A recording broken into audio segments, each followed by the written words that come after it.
హనుమద్ వ్రతం ఎప్పుడు వస్తుంది అంటే మార్గశీర్ష మాసంలో శుక్లపక్షంలో వచ్చేటటువంటి త్రయోదశి నాడు అంటారంటే కల్పము ఎలా చెప్పిందో అలా చెయ్యాలి.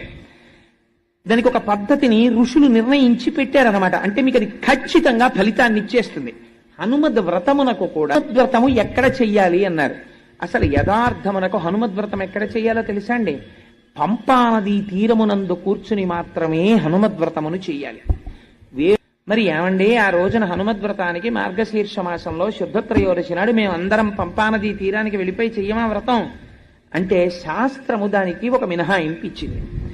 ఎలా చేస్తావు హనుమద్ వ్రతము అంటే, నువ్వు పంపానదీ తీరమునకు వెళ్ళలేకపోతే ఒక కలశని పెట్టి ఆ కలశలో నీరు పోసి ఆ కల్పమునకు దారములు కడతారు. అది శాస్త్రము తెలుసున్నటువంటి వారు, ఆ ప్రక్రియని నిర్వహించగలిగినటువంటి వారు కడతారు.